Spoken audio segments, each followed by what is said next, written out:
Hello बच्चों, बेटा आज अपन है ना क्लास 9 प्रश्नावली 1.2 है ना 1.2 एक्सरसाइज करेंगे। नंबर सिस्टम, संख्या पद्धति। ठीक है, तो पिछली वाली जो एक्सरसाइज 1.1 थी है ना, उसमें हम लोगों ने क्या क्या चीज़ सीखी थी बेटा? प्राकृत संख्याएं, नेचुरल नंबर्स है ना, प्राकृत संख्याएं, नेचुरल नंबर्स। फिर उसके बाद वो क्या होती हैं? 1 2 3 4, 1 से शुरू होके और 1 2 3 4 कहाँ तक? अनंत तक है ना। 1 2 3 4 5 और कहाँ तक? अनंत तक। इनको क्या बोलते हैं हम? प्राकृत संख्याएं। ठीक है ना, ये प्राकृत संख्याएं। ठीक है, तो पहले बेटा एक बार हम दोबारा इसका क्या कर लेते हैं, रीकैप कर लेते हैं, दोबारा से इसको हल्का सा देखते हैं, फिर अपन क्वेश्चंस को करेंगे। ठीक है, अगर इनमें जीरो और जोड़ दी जाए, क्या क्या कर दिया बेटा? जीरो और जोड़ दिया जाए, तो 0 1 2 3 4 5 और कहाँ तक? अनंत तक। तो फिर ये क्या बन जाती हैं? पूर्ण संख्याएं, होल नंबर्स। क्या बन जाती हैं बेटा? ये पूर्ण संख्याएं, होल नंबर। इनको क्या बोलते हैं? Natural numbers. ठीक है ना, नेचुरल नंबर्स। और अब ये क्या बन जाता है? जीरो जुड़ते ही होल नंबर्स। फिर अगर इनमें हम नेगेटिव और जोड़ दें, 0 1 2 3 4 और अनंत तक जो है, इनमें क्या जोड़ दें हम? नेगेटिव और जोड़ दें है ना, यानी 0 1 2 3 4 5 ये तो है ही। इसमें इधर की नेगेटिव क्वांटिटीज़ को और ले लें, -1 -2 -3 -4 -5 कहाँ तक? अनंत तक है ना। तो अब ये बेटा बन जाती हैं पूर्णांक संख्याएं। क्या बन जाती हैं ये? पूर्णांक संख्याएं, पूर्णांक संख्याएं है ना। और इनको इंग्लिश में बोलते हैं हम इंटीजर्स। क्या बोलते हैं? इंटीजर्स। ठीक है, फिर हमने देखा था कि प्रत्येक पूर्णांक संख्याओं के बीच में, दो पूर्णांक संख्याओं के बीच में अनेक क्या होती हैं? परिमेय संख्या भी होती हैं है ना। क्या होती हैं? अनेक परिमेय संख्या भी होती हैं। जैसे ये देखो 4 और 5 है, तो 4 और 5 के बीच की संख्या क्या होगी? 4 और 5 को जोड़ दो, कितने हो गए? 9/2 है ना। तो 9/2 इसके बीच की हुई। अब 9/2 में देखो 9 अंश है और 2 क्या है बेटा? हर है ना। तो अंश बटे हर के रूप में जो संख्याएं होती हैं, या p बटे q के रूप में जो संख्याएं होती हैं, जहां पे q क्या नहीं होना चाहिए? 0 के बराबर नहीं होना चाहिए, तो उस तरह की संख्याओं को क्या बोलते हैं हम? परिमेय संख्या बोलते हैं ना।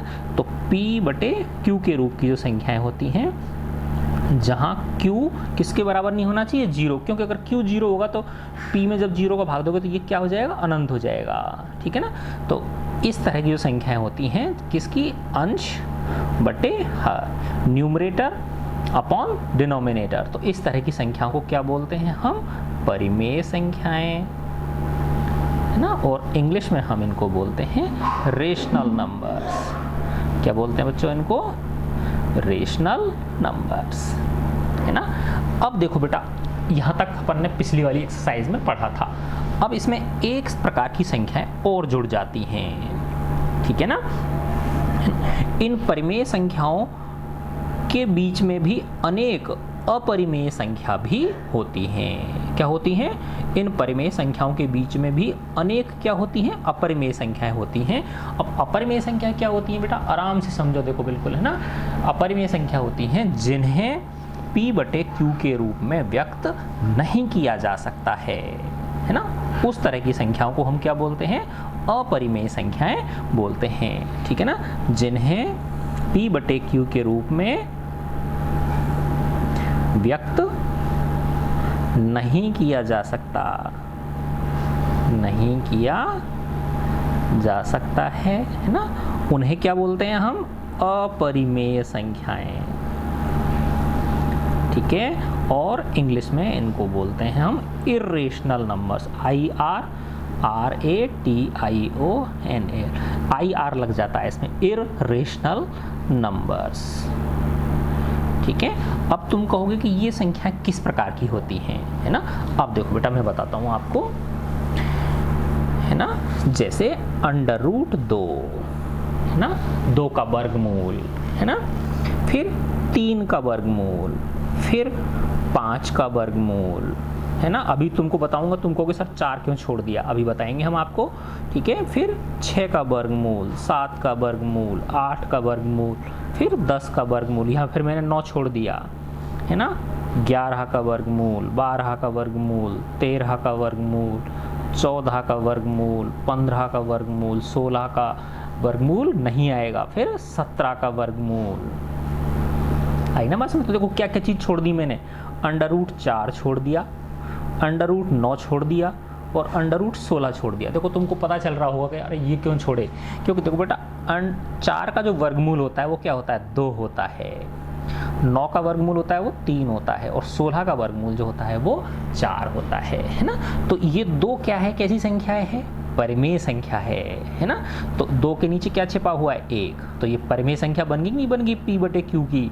ऐसे 3 के नीचे क्या छिपा हुआ है, 1, ये भी परिमेय बन गई। 4 के नीचे क्या छिपा हुआ है, 1। तो जो √4 है वो 2/1, तो ये परिमेय हो गई। तो इसलिए यहाँ पे √4 मैंने नहीं लिखा, समझे ना बात। ऐसे √9 क्या हो गई, 3/1, तो ये भी कैसी संख्या हो गई, एक परिमेय संख्या हो गई, ना कि अपरिमेय। √16 क्या हो गया, 4/1। ऐसे फिर अब नेक्स्ट क्या होगी बताओ, √25, ई के इसको क्या लिख सकते हैं, 5/1। फिर क्या होगी, √36, है ना, तो ये क्या हो गई, 6/1, है ना। तो पूर्ण वर्ग संख्याओं का जो वर्गमूल होता है ना, ये 4 क्या है बेटा, पूर्ण वर्ग है। 2 का पूर्ण वर्ग है ना, ये 9 3 का पूर्ण वर्ग है, ये 4 का पूर्ण वर्ग है, ये 5 का पूर्ण वर्ग है ना। कंप्लीट स्क्वायर, पूर्ण वर्ग का मतलब क्या होता है, कंप्लीट स्क्वायर। 36 जो है ये भी 6 का पूर्ण वर्ग है। तो पूर्ण वर्ग संख्याओं के स्क्वायर रूट जो होते हैं उनको हम छोड़ देते हैं। तो उनको छोड़कर जो शेष संख्याएं होती हैं उनके जो स्क्वायर रूट होते हैं, वर्गमूल होते हैं, वो क्या होती हैं, अपरिमेय संख्याएं होती हैं। और एक कॉमन अपरिमेय संख्या होती है पाई, है ना। पाई जो है ना, ये 22/7 नहीं होता, 22/7 इसका लगभग मान है बेटा ये, क्योंकि 22/7 होते ही तो फिर ये क्या हो गई, परिमेय हो गई ना, अंश बटे हर हो गई। लेकिन ये जो 22/7 है ये कैसा मान है, उसका लगभग मान है। देखो ये चिन्ह जो होता है किसका होता है, ये लगभग का होता है, एग्जैक्ट 22/7 नहीं होता है पाई का मान, ठीक है ना।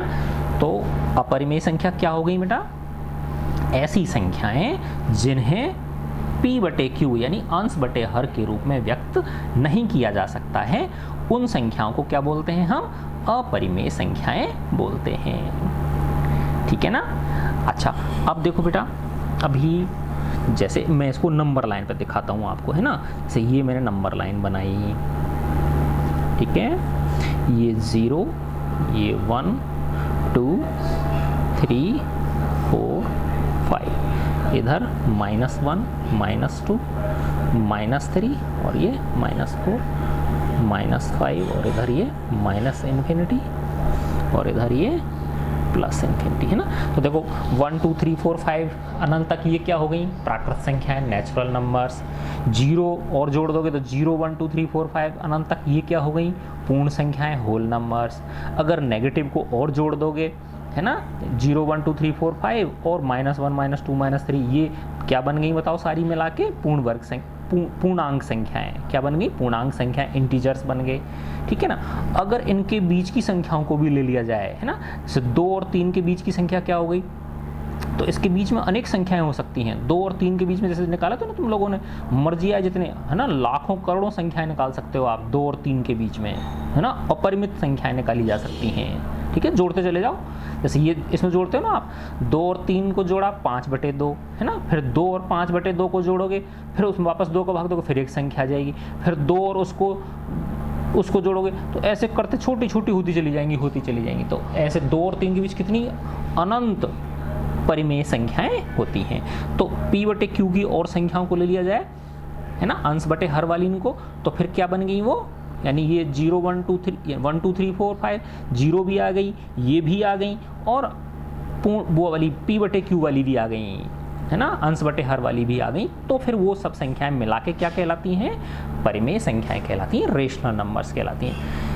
अब इसके अलावा एक प्रकार की संख्याएं और बचती हैं, और वो कहलाती हैं अपरिमेय संख्याएं, जो अभी हमने ये देखा, √2 √3, है ना। ये क्या है बेटा, पूर्ण वर्ग संख्याओं के वर्गमूल को छोड़कर शेष संख्याओं के, है ना, जो वर्गमूल होते हैं वो क्या होती हैं, अपरिमेय संख्याएं होती हैं, और पाई भी जिसका एक उदाहरण है। आई समझ में बात? ठीक है, तो फिर बेटा अब देखो, ये प्राकृत संख्या, पूर्ण संख्या, पूर्णांक संख्या, परिमेय संख्या और अपरिमेय संख्या, इन पांचों को मिलाकर, है ना, हम बोलते हैं वास्तविक संख्याएं। क्या बोलते हैं बेटा इनको? वास्तविक संख्याएं बोलते हैं, है ना। जैसे देखो, पूर्ण संख्याओं में प्राकृत संख्या समा गई कि नहीं समा गई? पूर्ण संख्याओं के अंदर प्राकृत संख्याएं भी हैं, है ना। पूर्णांक संख्याओं में पूर्ण संख्याएं भी हैं, है ना, पूर्ण संख्या भी हैं और प्राकृत संख्या भी हैं। ऐसे ही परिमेय संख्याओं के अंदर, है ना, प्राकृत संख्या भी हैं, उनके अंदर पूर्ण संख्याएं भी हैं और पूर्णांक संख्याएं भी हैं, है ना। आई समझ बात? फिर उसके बाद क्या आ जाती हैं? अपरिमेय संख्याएं आ जाती हैं, और फिर इन सब का जो जोड़ होता है ना, है ना, जोड़ का मतलब ये जब सारी संख्याएं समा जाती हैं सब मिला के, तो फिर क्या कहलाती हैं? ये वास्तविक संख्याएं कहलाती हैं, रियल नंबर्स।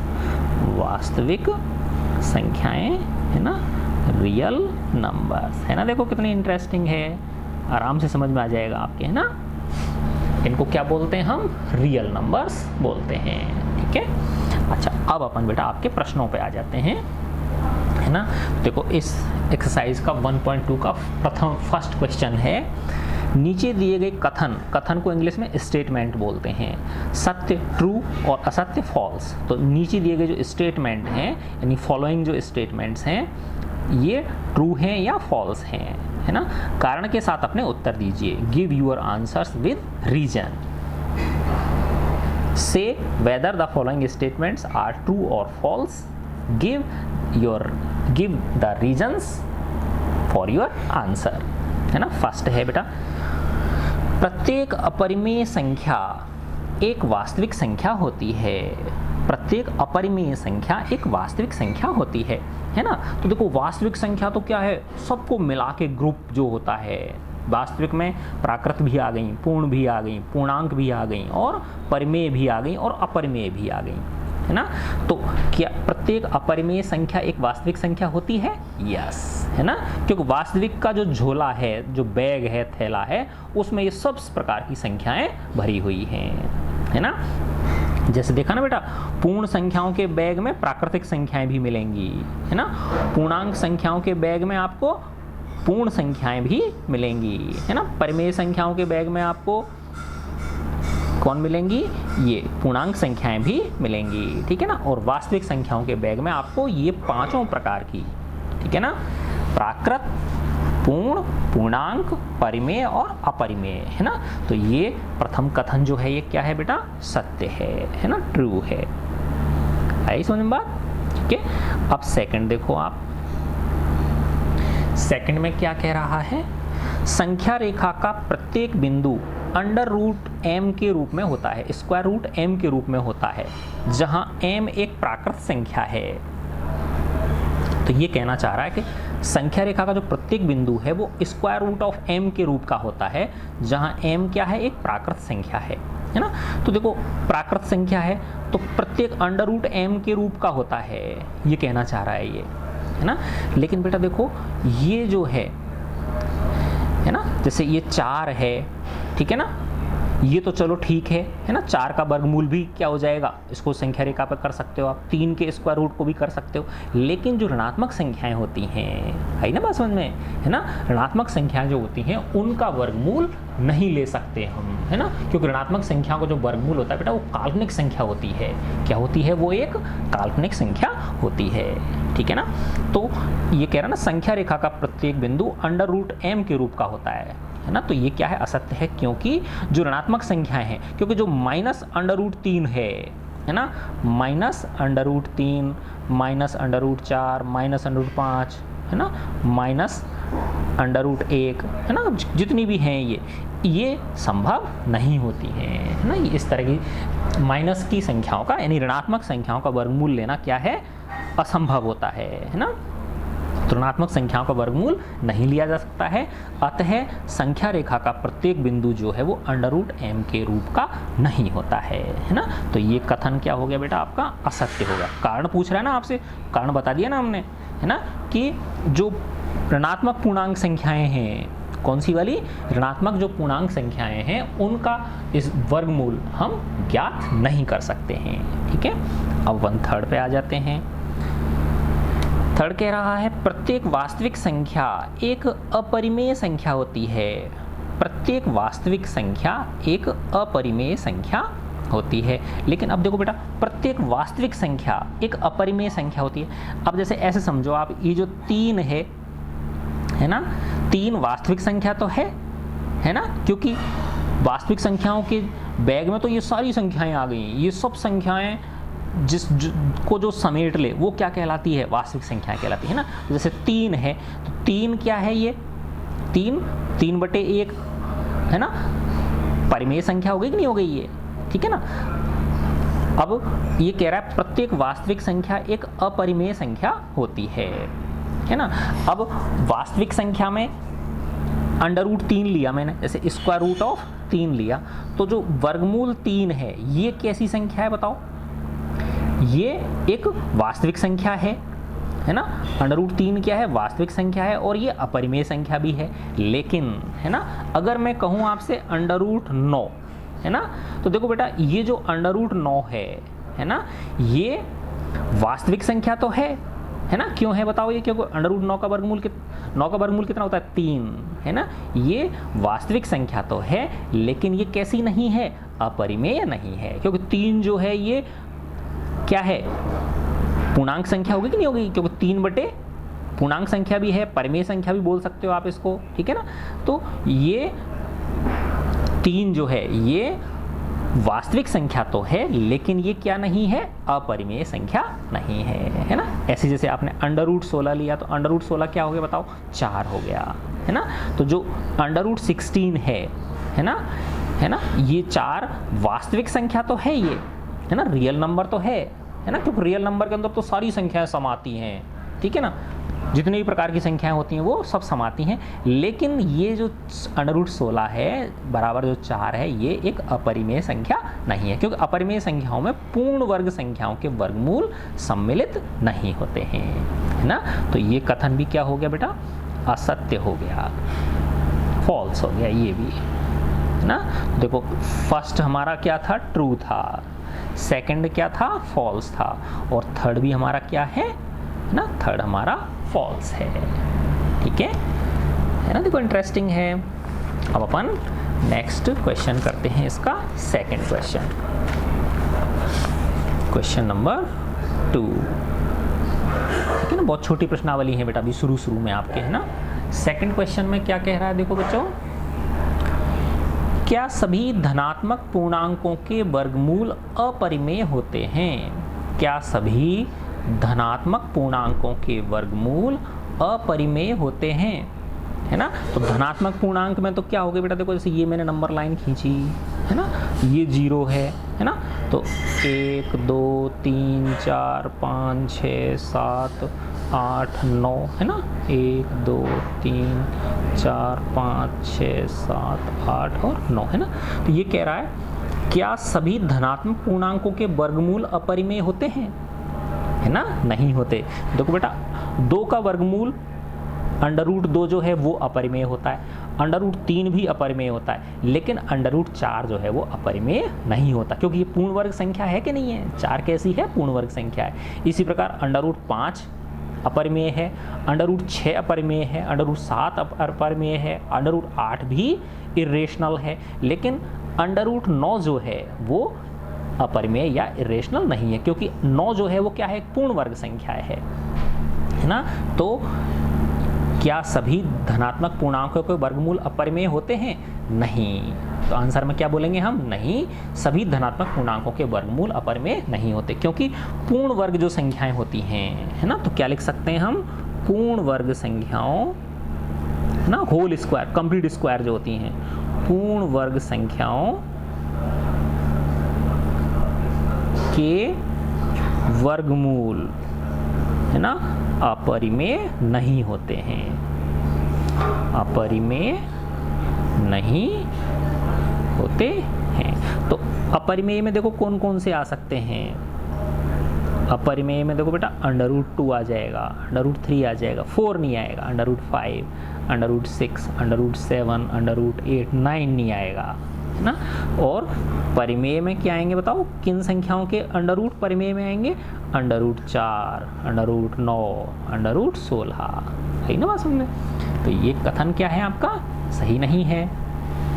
यदि नहीं तो एक ऐसी संख्या के वर्गमूल का उदाहरण दीजिए जो परिमेय संख्या है। तो ये दे दो ना उदाहरण, 4, 9, 16, 25, है ना, 36, फिर 49, फिर 68, 64, फिर 9 नाम 81, जितनी चाहे आप संख्याओं के उदाहरण दे सकते हैं। ठीक है बच्चों, वेरी गुड, है ना। अब देखो एक बहुत ही इंटरेस्टिंग चीज़ आने वाली है, और ये इंटरेस्टिंग चीज़ है कि ये जो अपरिमेय संख्या हैं इनको संख्या रेखा पर किस प्रकार से निरूपित किया जाए, है ना। देखो बेटा ये 0 है, तो देखो हम प्राकृत संख्याओं को संख्या रेखा पर निरूपित कर दिया मैंने, फिर 0 लगा दी तो पूर्ण संख्याएं निरूपित हो गई, माइनस की ओर ले लूँगा तो पूर्णांक संख्याएं संख्या रेखा पर निरूपित हो गई कि नहीं हो गई।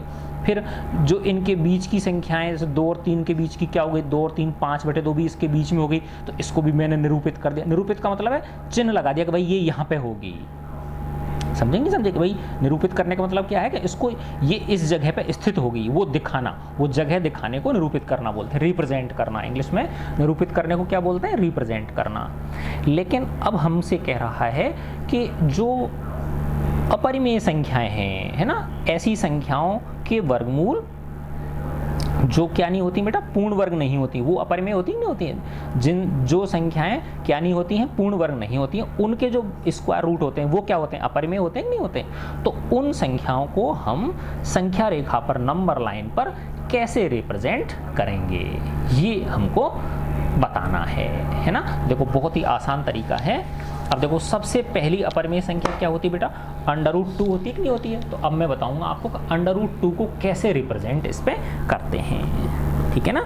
तो देखो बेटा जैसे मैंने ये नंबर लाइन बनाई, है ना, आप इससे प्रकार से और स्केल से, कंपास स्केल, है ना, उनकी सहायता से इसको कर सकते हो। देखो थोड़ा बड़े बड़े का बनाऊंगा बेटा, ये 0 है, ये माना 1 है, ये 2, बराबर बराबर दूरी पे लगाना बेटा निशान, है ना, ठीक है। जो भी आप स्केल ले रहे हो 4, 5, है ना, इधर क्या हो गया -1, ये -2, ये -3, ये माइनस। अब माना मुझे √2 को निरूपित करना है, किसको करना है बेटा, वर्गमूल 2 को निरूपित मुझे करना है, ठीक है ना। अच्छा अब देखो ऐसे समझो आप कि जैसे ये एक त्रिभुज है ना, त्रिभुज मान लो, या ये हाँ समकोण त्रिभुज है, ऐसे समझो बेटा, है ना।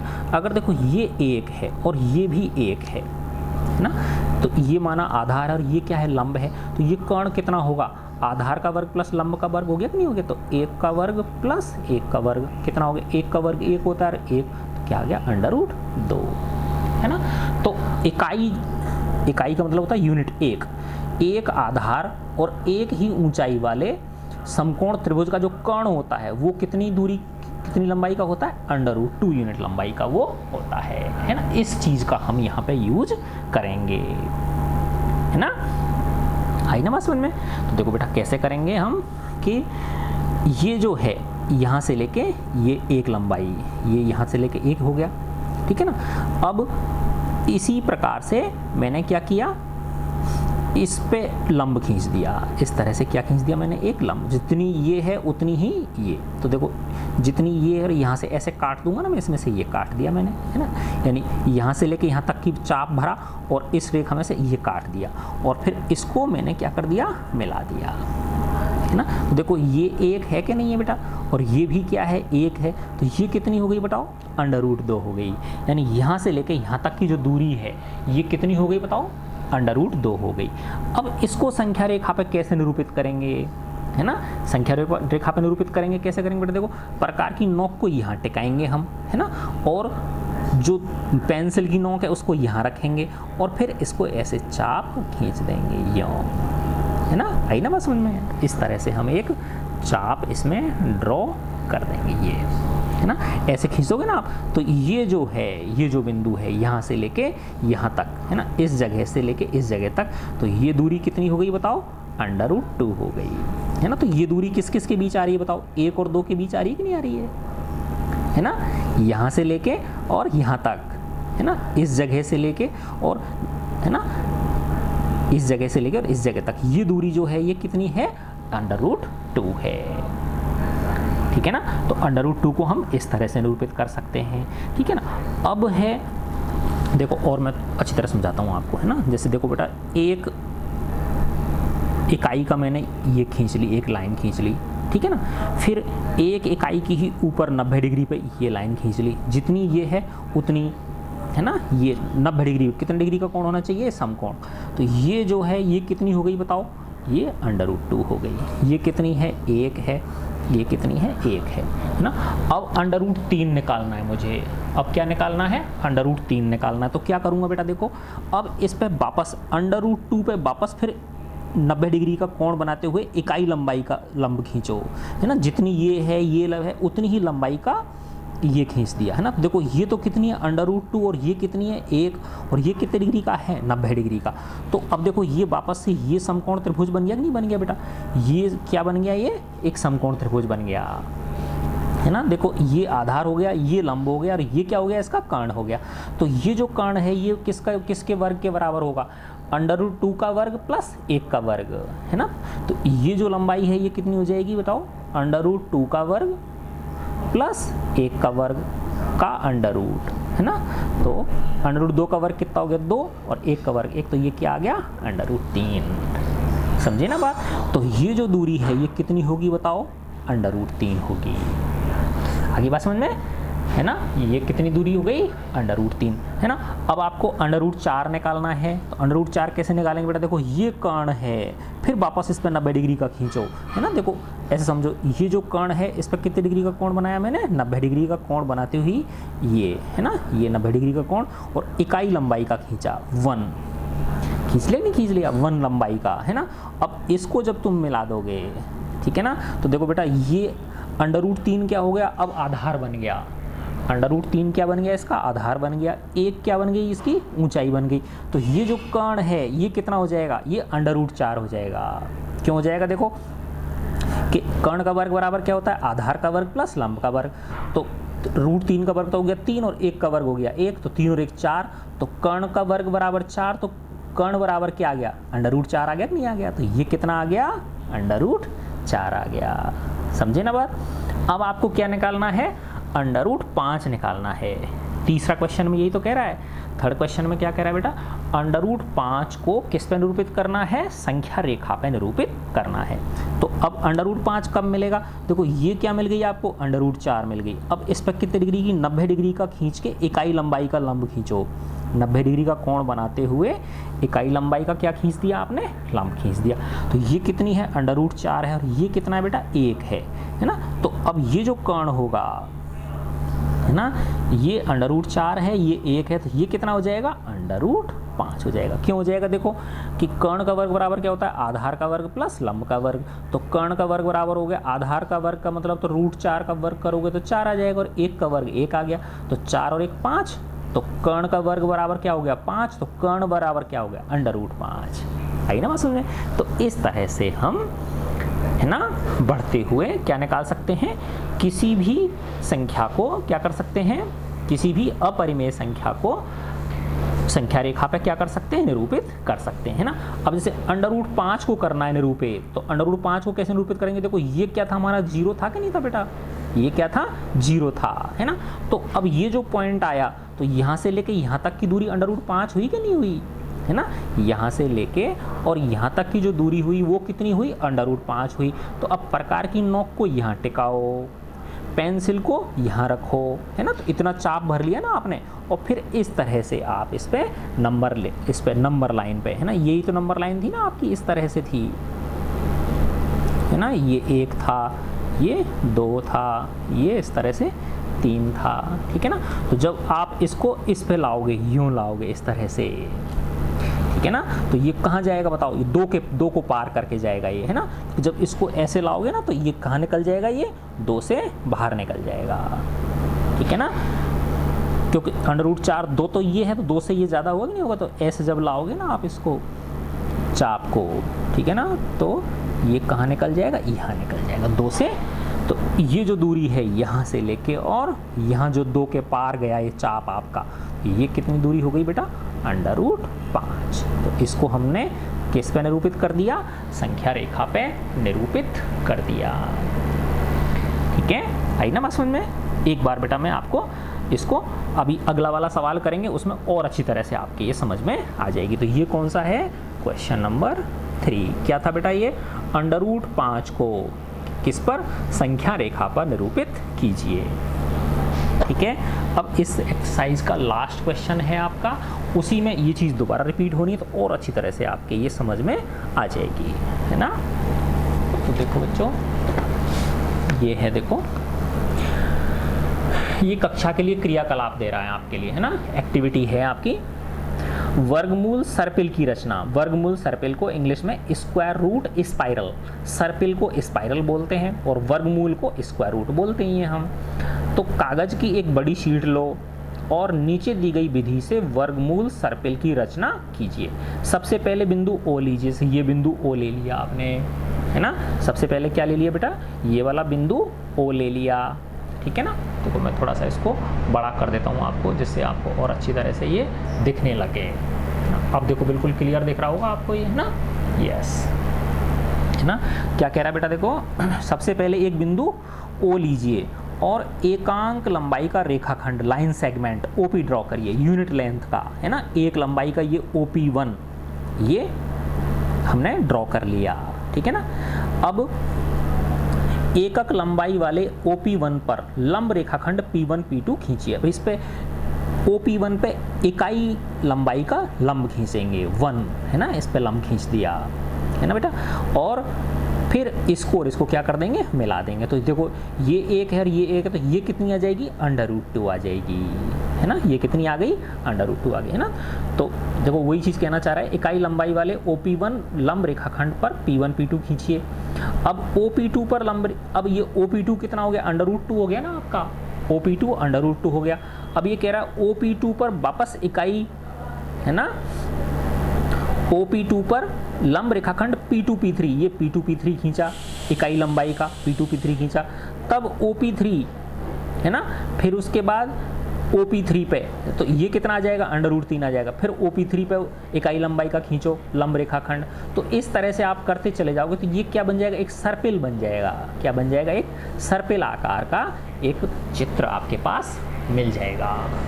समझे ना बात बेटा, है ना। तो देखो अभी एक बार हम दोबारा से मैं इसको समझाता हूँ आपको कि किस तरह से इनको आप निरूपित करोगे, ठीक है ना। तो और अच्छी तरह से आपके ये चीज़ समझ में आ जाएगी, ठीक है। देखो कि कैसे बनाते हैं ये हम, है ना। देखो बेटा बिल्कुल आसानी से समझो, है ना। देखो जैसे ये एक, है ना, यहाँ से लेके ये 1 सेंटीमीटर है, ऐसे मानो आप, है ना। ये कितनी है, 1 सेंटीमीटर है ना।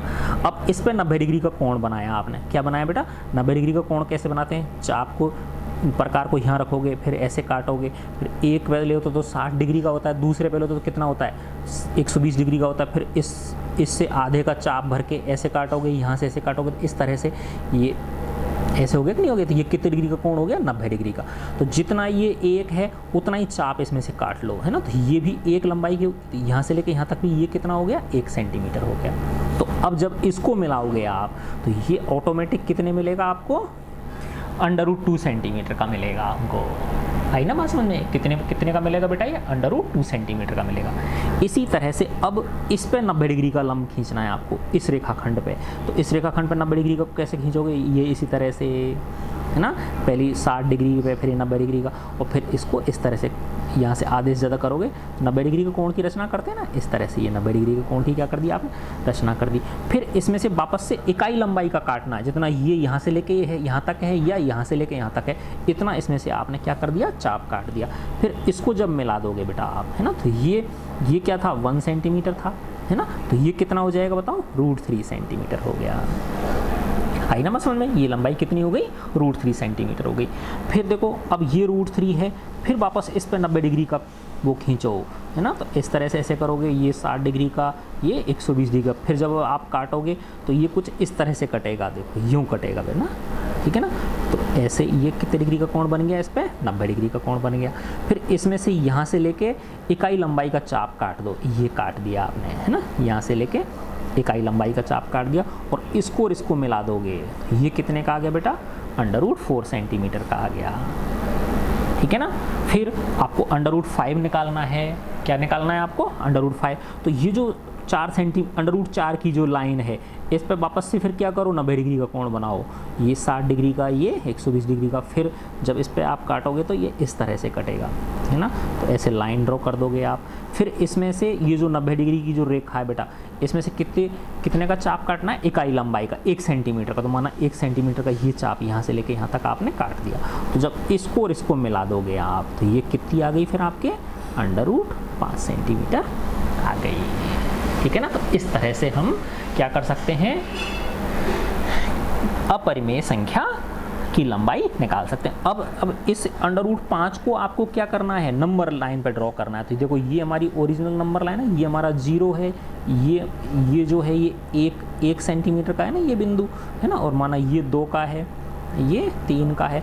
तो ये जब यहाँ प्रकार की नोक रखोगे, इसको जब आप ऐसे लेके आओगे तो ये ऑटोमेटिकली कहाँ आएगा बेटा, ये ऐसे चाप आएगा आपका, यूँ ऐसे इस तरह से आएगा ना। तो ये 2 को क्रॉस करता आएगा, ये 2 को क्रॉस करके। तो यहाँ से लेके और इस 2 को क्रॉस करने के बाद ये जो दूरी है, ये कितनी है बताओ, √5 सेंटीमीटर है। तो √5 को भी कर सकते हो, √5 सेंटीमीटर को भी। तो देखो सेंटीमीटर के हिसाब से मैंने आपको ये समझा दिया, ठीक है।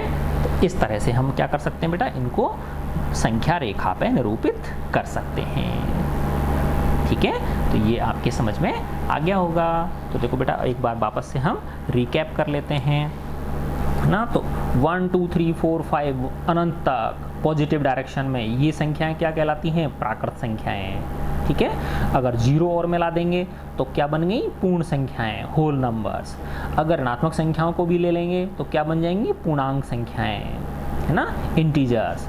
और अगर अंश बटे हर वाली उन 2 पूर्णांकों के बीच में भी अनेक संख्याएं हो सकती हैं, उनको भी ले लेंगे तो क्या बन जाएंगी, परिमेय संख्याएं बन जाएंगी, ठीक है। तो परिमेय संख्या क्या होती है, P/Q के रूप की होती हैं, जहां पर Q क्या नहीं होता है, Q 0 के बराबर नहीं होता है।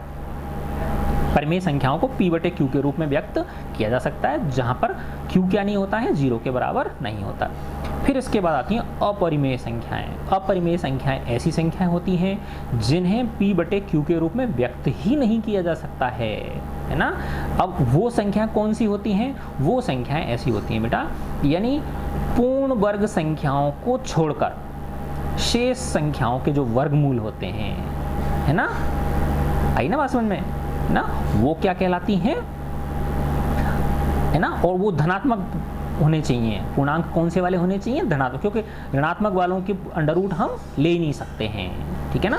तो धनात्मक पूर्णांक जो क्या नहीं हो, पूर्ण वर्ग संख्याएं नहीं हो, उनके जो वर्गमूल होते हैं वो क्या होते हैं, अपरिमेय संख्याएं होती हैं। जैसे √2, √3, √4 नहीं होगा, क्योंकि √ जो 4 है बेटा वो क्या है, वो एक परिमेय संख्या है। क्यों है √4 क्यों है परिमेय संख्या, बताओ। क्योंकि √4 का मान कितना होता है, 2 होता है।